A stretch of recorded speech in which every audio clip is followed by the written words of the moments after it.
watch everybody coming here, but nobody covers Tannehill going around the edge. Same story as the first game for these teams. Tannehill taking advantage of the over-aggressiveness and the focus of the defense on Derrick Henry and using his legs to get first downs. We asked Vrabel about it. They're always anticipating the situations before they happen. You have to be one step ahead if you're a coach. And both of these head coaches have not been bashful on fourth down in this game. First and 10 inside the Colts 35. Henry. And he has stood up at the line of scrimmage. And Spiro, I just want to add on to that. It's a great point by you, that communication. If you're a head coach and you're not talking to your offensive coordinator on third down and telling him what you're going to do on fourth down, then you really put handcuffs on him, because he doesn't know the entire picture of what I can do on this third down play. The communication that goes up, that opens up the playbook and allows them to be more effective offensively. It's been a growing trend in the league. Much more willingness by coaches to roll the dice on fourth down with great success. 2nd and 8. Tannehill throwing one a tight window, and it's incomplete. Looking for Swain, who had a touchdown catch in the first half. Kenny Moore left the game briefly in the first half, was right there for the Colts. Well, he did an excellent job. He wasn't even covered. Before 3rd and 8, big collision in the Falcons-Panthers game. Darnold looking to throw Robbie Anderson, and bang, right there, shoulder padded. Apparently it was a clean hit. Robbie Anderson tagged, ball goes to the ground. Eric Harris is the man who came in to clean up that play there, and they've taken a TV timeout. One more look at it here just to make sure that it was a shoulder pad hit. The defender looked like he turned his head to the side, and it was not to Anderson's head based on that replay. That's a clean hit. That's tough football, but Anderson shaken up on the play. Rock, you see it in coverage here, and you can see the respect that he's showing A.J. Brown. It's 3rd and long. You should be playing the sticks, but he's worried about getting beat over the top. And so he just allows A.J. Brown and Tannehill to have a really easy completion and get the first down. A.J. Brown, 1,000-yard receiver each of his first 2 years. Year 3, still only 24 years of age. 3 catches, 80 yards, including a long touchdown. Fresh set of downs. Tannehill is going to roll out, throws across his body, goes right back to Brown. And that's going to be another first down for Tennessee. Kenny Moore on the coverage as Brown picks up 11. Yeah, and he's rolling now. Ever since that play after the fumble, they hit A.J. Brown for the touchdown. He broke the Rhodes tackle and scored. Nobody's been able to cover him since then. Had a chance to visit with Brown yesterday. Talked about the relationship that has grown between him and Julio Jones. Someone he had tried to emulate in years past, now teammates. And Jones cheering him on from the sidelines. Henry! Well, how good has this Indianapolis run defense been? Darius Leonard. Come back to Indianapolis in a moment, but the crowd is on their feet in Chicago. 3rd and 20 for the Niners. What do you got for the play call? George Kittle. Plays like this, and they'd love to have him. They're going to screen to Samuel, though. He's got blockers, and a first down, and more! Foot-race, Samuel, lunging to the pylon. Touchdown! 84 yards! They say he got into the end zone. If it stands, it's an 84-yard touchdown on 3rd and 20 for the Niners. Debo, who's been putting up numbers all season long, appears to have a touchdown. I do want to see what it looks like when he gets to the pylon, because he was angling towards the sideline there, but the ruling on the field is a touchdown. We'll keep it in the double box for the moment. You saw that on the right side of your screen. Tennessee did not complete it for a first down, so 3rd and 4 coming up. We'll give you some replay angles of the Debo Samuel touchdown in just a moment.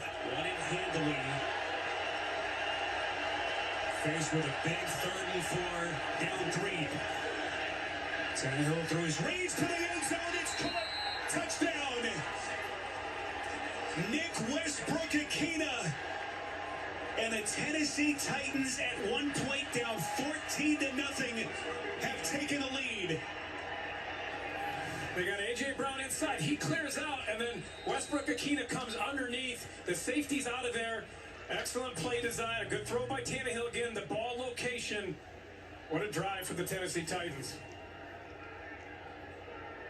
Nick Westbrook-Ikhine, who knows this state well, starred as an Indiana Hoosier collegiately.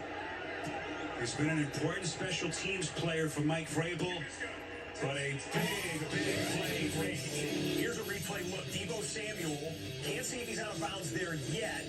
Watch the foot. Yeah, see, the foot is dragging on the white at that point. I think this might not stand as a touchdown, but it would be first and goal for the 49ers. They are reviewing it right now in New York at league headquarters, and the Niners-Bears game has gone to a TV timeout. While we wait on the resumption of the Niners game, let's show you another NFC West offense. Matthew Stafford having a nice game so far. Deep shot.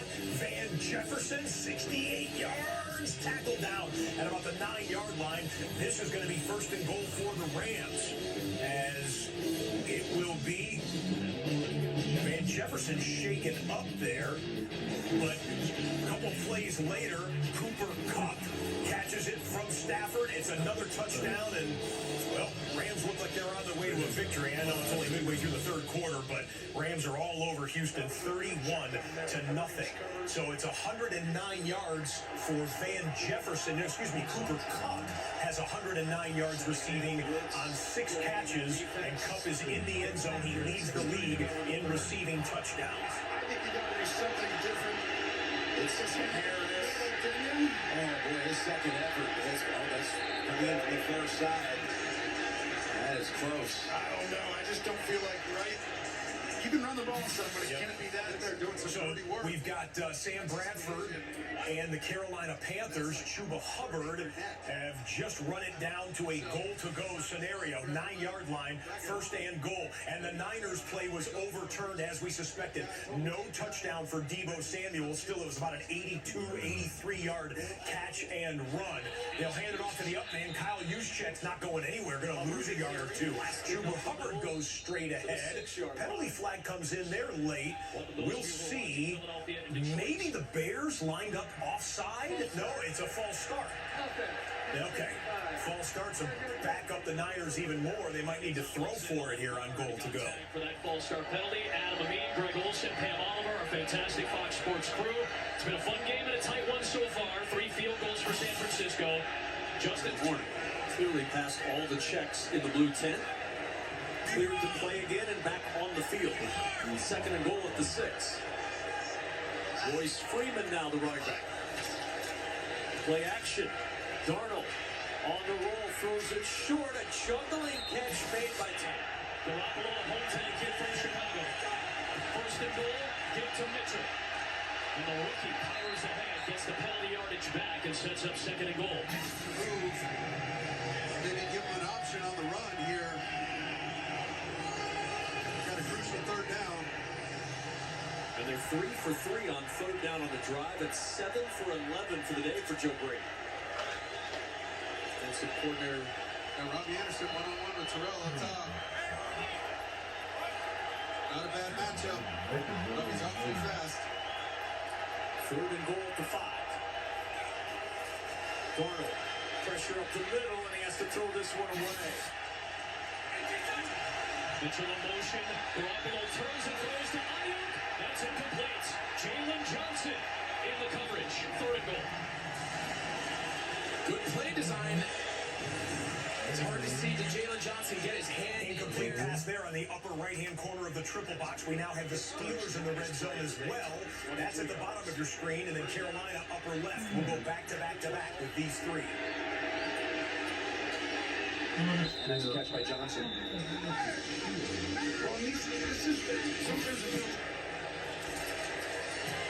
And Gonzalez gives the Carolina Panthers the lead with 3:30.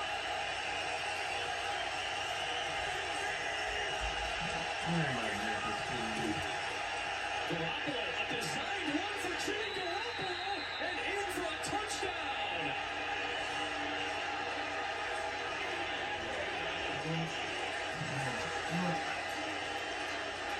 Great play there. I'll tell you, it wasn't set up really well. Garoppolo was calling for the ball, right? Garoppolo's calling for the ball. You see Debo here? Garoppolo had to stop his motion. He's supposed to time that up, and it's almost like a little shovel pass, a little inside shovel to Debo, but the center wasn't ready to snap it, so Garoppolo kept his cool, reset Debo off the set, and in essence just said, screw it, I forget, I'm not even going to do it. What a great job there by Garoppolo, keeping his cool. Great answer. That could have been much more interesting than it was. It was already pretty interesting with Gronk. Pick up the Philadelphia Eagles. Jalen Hurts is back inside of the red zone, and that Pittsburgh game has gone to a TV timeout. You're not missing anything in the Steelers-Browns game. Second down and 6. Here's Howard. So you look at Hurts with 71 yards. Boston Scott, 60. Howard now approaching 50. So 3 different Eagles with at least 50 yards on the ground. Yeah, and I owe Darius Slay a drink, but I gotta buy him some champagne. He told us Boston Scott was gonna have a breakout game. He's played very well, and the emergence of Jordan Howard, that presence that he brings, you don't think too much about it because you're like, oh, he didn't even really make the team.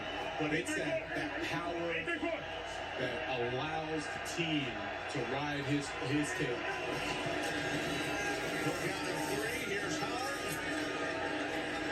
To the Lions, 8-yard line. So the touchdown should have tied it. Well, the extra point would have tied it, but it's missed. Joey Sly pushes it wide right, so it stays 16-15. Chicago has the lead at the 6-minute mark of the third quarter.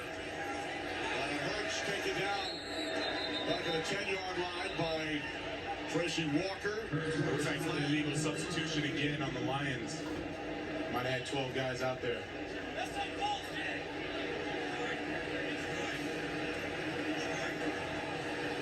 12 players, defense. This penalty assessed half the distance to the goal and repeat first down. Second time we've seen that. You talked about the Lions' red zone defense earlier, last in the league. Eagles are 3 for 3 today. 3 trips inside the 20, 3 touchdowns. Yeah, the Lions defense making sure that they wanted to stay last. And I would say the difference I would do, I've always seen them have 1 safety high. I would put 2 safeties high. Let them be in between that run-pass conflict so they can help stop the run. If you're not going to blitz, that's what I'll do. Steelers are back out of the TV timeout. Bottom of the screen, it's an inside handoff, and the Eagles are down to about the 2-3 yard line. Inside handoff for the Steelers. There's rushing room. There's a touchdown. It's the rookie, Najee Harris. Goes over the top. Touchdown, Pittsburgh, and the Steelers can tie it up with an extra point.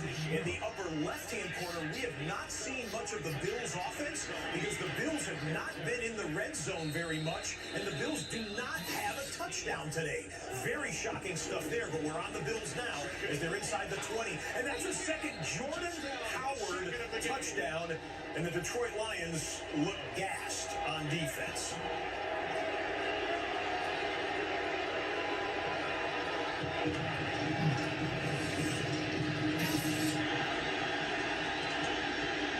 Roethlisberger's going to dive for it.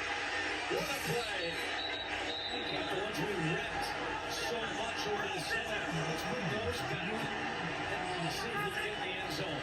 2nd and 8. Davis on the catch. Nice catch.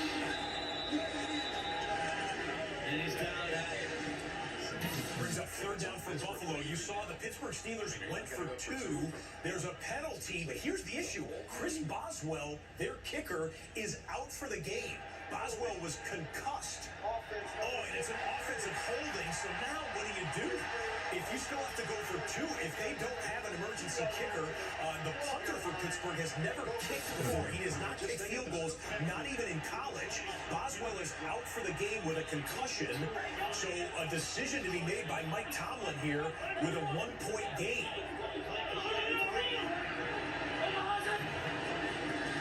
Allen with pressure coming into the end zone, incomplete. And there's the flag. Intended for Stephon Diggs. There's actually The bottom of the screen in the secondary.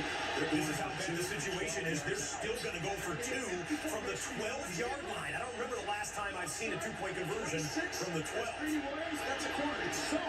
You're going to have to work Claypool somewhere in the middle. We got hit when he threw it. And Pittsburgh denied. It was Garrett who busted up the play. And oh, what a story this is. Uh-oh, we've got hands on an official. We got players jawing. And the rivalry rearing its head. You know, Ben Roethlisberger has dominated the Cleveland Browns through his career in what could be Ben Roethlisberger's last trip to Cleveland. Ben 11-2-1 at Cleveland in his career, but it's a 1-point deficit for the Steelers with kicker issues. Brown wants a face mask.